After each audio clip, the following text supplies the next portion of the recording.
우리가 가장 쌀 때 사서 찬바람 불 때 팔아야 되는 거죠. 그렇죠. 네, 그런 측면에서 1월과 4월 두 번의 찬스를 잘 활용하시면 반도체도 내년 1분기 이후부터는 좀 살아나지 않겠냐라는, 지금은 가장 중요한 게 안정성 측면에서 4분기를 좀 봐야 되기 때문에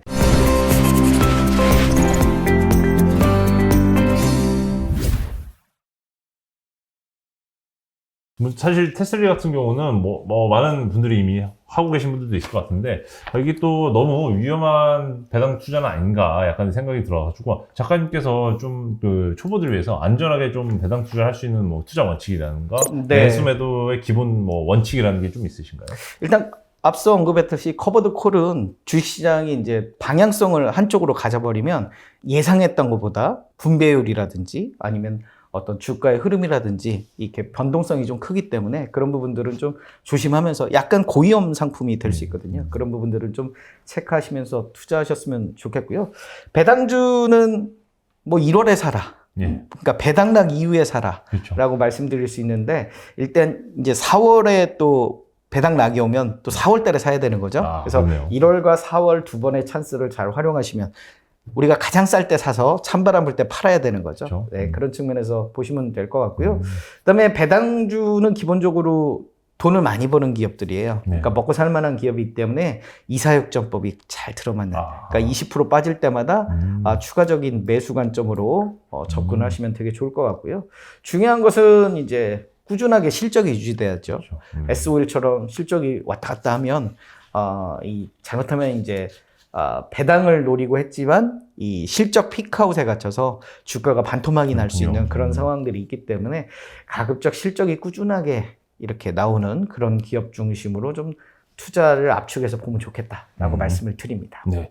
그러면 이제 지금까지 너무 배당주 얘기만 했다 보니까 좀 성장주 투자자분들이 좀 궁금해하실 것 같은데, 현재 올해 증시, 국내 증시를 좀 수놓았던 성장주죠. AI, 2차전지, 로봇 이런 관련 주식을 좀 보유한 주식 투자자들이라면 연말 아니면 내년 좀 초까지는 어떤 전략으로 가는 게 좀 좋을까요? 일단 변동성에 되게 취약할 것 같고요. 두 번째로는 대주주 양도세 이슈 때문에 개인들의 투자가 어떤 모멘텀 뉴스가 나오지 않으면 좀 급락할 수 있는, 공매도에 많이 치일 수 있는 그런 개연성들이 있을 것 같아요. 오늘 우리 촬영하고 있는 날도 2차 전지들이 급락을 했잖아요. 이 추석 전에 어떤 매수세가 사실 쉽지 않아요. 개인들의 매수세. 그러니까 개인들의 매수세를 받쳐주지 않는 종목들이다 보니까 공매도가 마음 놓고 이렇게 매도를 하는 그런 부분들이 있어서, 로봇 같은 경우는 하반기에 가장 큰 모멘텀이죠. 그렇죠. 두산 로보틱스의 상장. 그래서 그 상장 즈음에 뜨거운 관심을, 특히 두산 로보틱스가 상장 첫날 상한가를 간다든지 이러면 그런 투자 심리가 온기가 쫙 퍼져서 강한 상승 모멘텀을 가지겠지만, 다만 이제 이 상장 효과가 한 3, 4일이면 또 꺼지거든요. 그렇다라고 하면 더 나올 사실 모멘텀들이 정책적인 어떤 정부의 지원책이라든지 이런 게 없다면 좀 흔들릴 개연성들이 있거든요. AI도 마찬가지고요. 특히 2차 전지도 4분기에는 좀 조정의 폭이 있지 않겠느냐. 다만 앞서 언급했듯이 12월 말 정도가 되면 우리가 저점 매수 관점으로, 2차 전지 같은 경우도 지금 이 리튬 가격의 하락, 이런 부분들이 주가에 상당한 영향을 미치거든요. 한 6개월에서 1년 전에 샀던 그런 리튬을 비싸게, 지금보다 한 2배 정도 비싼 가격에 사놓은 리튬을 어떻게 할 거냐. 그러니까 팔면 팔수록 손해보는 거 아니냐. 매출액은 늘어나고, 그러니까 어떤 수량은 늘어나는데 이 금액적인 측면에서는 좀 아쉬운 거 아니냐, 이런 부분들인데, 결국 6개월이 지나면 또 리튬은 또 싸게 사놓는 거잖아요. 그렇다고 보면 기노업으로 놓고 봤을 때는 이 또한 지나가리. 그러니까 3분기하고 4분기의 어떤 실적 악화를 내년부터는 이제 좀 싸게 산 그런 리튬들이 반영이 되면서 좀 괜찮은 그런 상황들이 되지 않겠느냐라는 좀 기대를 해서 이 춘궁기, 보릿고개를 슬기롭게 좀 넘겨갈 필요가 있겠다라는 측면에서 좀 저점 매수 관점으로 좀 꾸준하게 지켜봐야 될 것 같아요. 2차 전지의 어떤 성장성, 로봇 산업의 성장성, 이런 부분들은 좀 시간이 필요하지만 꾸준하게 성장하는 산업이니까요. 이 대주주 양도세 이슈를 잘 좀 활용하는 그런 투자자가 될 필요도 있을 것 같습니다. 예, 아무래도 지금 성장주, AI, 2차전지, 로봇주 관련주 갖고 계신 분들은 뭐 단기적으로 당연히 흔들릴 수 있지만 뭐 길게 보면 이 또한 지나가리라 뭐 태도로 좀 장기 길게 보는 투자로 이어가셔도 될 것 같습니다.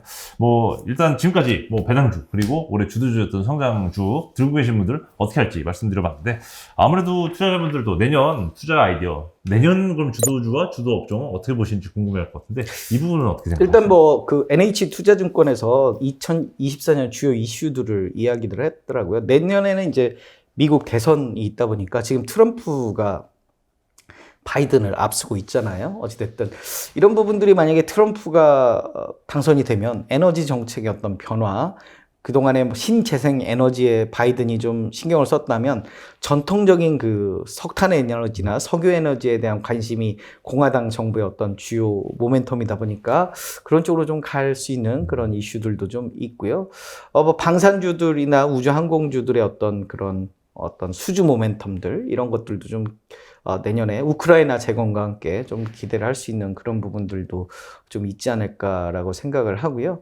그다음에 저는 이제 개인적으로 테슬라의 어떤 그 사이버 트럭 출시가 내년 정도에는 되지 않겠느냐. 그러면 어떤 테슬라의 사이버 트럭이 가져오는 그 2차 전지 모멘텀들 그리고 2차 전지가 결국 이 리튬 가격이 뭐 많이 내려왔는데 이제 하방 경직성을 좀 가질 때가 그 증권사의 어떤 리포트들을 보면 이 가격 정도 유지되는 거 아니냐라는 리포트들이 많이 나오고 있거든요. 그러면 내려올 만큼 내려왔기 때문에 뭐 내년 1분기 정도 지나면 이제 그 수주액들은 늘어나고 어떤 뭐 이 제조하는 양도 늘어나기 때문에 결국은 실적 개선 이슈들이 발생되지 않겠느냐 뭐 이런 부분들에 있어서 뭐 2차 전지가 내년 상반기에는 하나의 모멘텀들이 뭐 테슬라의 어떤 사이버 트럭 출시와 함께 관심 이슈가 될 수 있을 것 같고요. 그 외에도 뭐 이 중국의 어떤 그 개방, 중국과 우리의 어떤 우호적인 뭐 시진핑이 방문을 하네 뭐 그런 이슈들이 최근 있었잖아요. 계속 공개되는 뉴스가 나오고 있습니다. 그렇다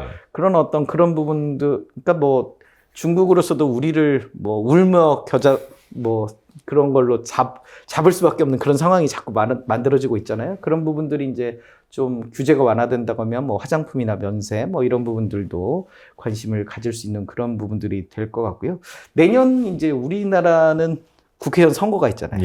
그러다 보니까 테마적인 측면에서 정치 테마가 하나의 화두가 좀 될 수 있겠다. 벌써 움직이고 있잖아요. 오늘도 뭐 조국 장관이 전 장관이 출마를 고민 중이다 뭐 이런 이야기가 나오면서 관련주들이 급등을 했는데요. 그래서 내년에는 이런 부분들이 상당히 단기적으로 틈새 시장으로서 좀 움직일 개연성들이 있을 것 같고요. 반도체도 내년 1분기 이후부터는 좀 살아나지 않겠냐라는 시장의 기대감들이 굉장히 많아요. 그래서 반도체가 좀 주도주로서 좀 입지를 다지는 한 해가 사이클상으로도 이제 좀 올라올 때가 됐거든요. 그래서 어떤 실적 예측치도 작년보다 올해보다 내년도가 훨씬 또 좀 올라갈 거다라는 예상들이 있기 때문에 반도체가 좀 주도주가 되는 그런 상반기가 되었으면 하는 바람이 있고요. 뭐 헬스케어 같은 경우도 꾸준하게 올해 뭐 비만 치료제라든지 그다음에 피부 미용이라든지 관심을 받았는데 이런 부분들도 계속적으로 좀 내년 상반기에도 이슈가 좀 될 것 같습니다. 그래서 이런 부분들을 좀 종합해 본다라고 하면 올 4분기를 좀 이 저점으로 삼아서 내년 1분기는 조금 일단 거래가 좀 활성화되거든요. 그러니까 거래가 지금 너무 죽었거든요. 거래가 죽으면 사실 주가를 올리기 쉽지 않거든요. 그래서 이 혹한기 4분기 날씨도 춥지만 주식시장도 추울 것 같아서 이 뭐 한 11월 이후에 우리가 12월 달은 좀 이렇게 줍줍하는 그런 뭐 시기로 좀 삼아 보면 어떨까 뭐 이렇게 말씀을 드릴 수가 있을 것 같습니다. 네, 지금까지 뭐 전체적으로 내년도 투자 전략까지 말씀해 주셨는데 뭐 짧게 마지막으로 한 말씀 부탁드려도 될까요? 일단 그 오늘 배당주에 대해서 꾸준하게 좀 이야기를 했는데요. 제가 이제 배당주 함께 한 말씀 드리자면요. 우리가 이제 저 같은 경우는 이제 코덱스 미국 나스닥 100 H 뭐 이런 ETF들도 많이 관심을 가지고 있어요. 그러니까 앞서 우리가 나스닥 지수의 어떤 성장성 이런 것들을 봤잖아요. 이런 뭐 ETF, 특히 최근 들어서 환율이 굉장히 높다 보니까 환해지가 되는 상품이에요. 그래서 뭐 환율이 만약에 떨어지면 환해지가 안 된 ETF를 사시면 되고요. 그렇죠. 지금같이 이제 환율이 좀 올라가는 상황에서는 환율이 떨어질 개연성이 있기 때문에 환해지가 되는 이런 ETF들을 좀 이렇게 뭐 배당주도 좋지만 뭐 적립식으로 꾸준하게 사신다면 예. 괜찮은 수익을 거둘 수 있지 않을까라고 생각을 하고요. 이 대신증권 자료인데요. 예. 우리가 그 정기예금을 이 1억 원을 만드는데 8년이 걸리고 예. 10억 원을 만드는데 36년이 걸려요. 예. 그렇다라고 매달 100만 원씩 매달 적립할 때. 예. 그러면 뭐 한 30살 보통 직장을 한 30살 정도 그렇죠. 예. 뭐 남자 같은 경우 갖는다고 하면 66세에 10억 원이 되거든요. 근데 미국의 뭐 스파이라든지 QQQ, 뭐 S&P 500을 추종하는 또는 나스닥 100을 추종하는 그런 ETF들을 월 100만 원씩 적립을 해보고 보니 뭐 스파이는 18년, QQQ는 14년 만에 10억 원을 거뒀다라는 이 어떤 과거의 히스토리는 우리가 좀 기억할 필요가 있을 것 같아요. 그래서 이렇게 꾸준하게 적립식으로 장기 성장하는 그런 섹터들에게 좀 시간은 좀 걸리지만 이렇게 적립식으로 투자하는 것도 하나의 좋은 그런 투자 수단이 되지 않을까. 지금은 가장 중요한 게 안정성 예. 측면에서 4분기를 좀 봐야 되기 때문에 이런 부분들도 참고하시면 좋을 것 같습니다. 네, 시장 좀 4분기 흔들릴 테니까 안전벨트 단단히 매자 그리고 말씀 주셨고 또 좀 전체적으로 인생 길게 보면서 투자 인생 동안 뭔가 ETF 또 시장 대표지수 추정한 ETF를 통해서 좀 적립식으로 매수하시면서 부를 차근차근 쌓아나가자 이렇게 두 가지 정도 메시지 주셨습니다. 다음에도 또 시장 많이 흔들릴 때 또 작가님 모시고 또 조언 들어보도록 하겠습니다. 지금까지 자이언트TV 양국석이었습니다. 감사합니다.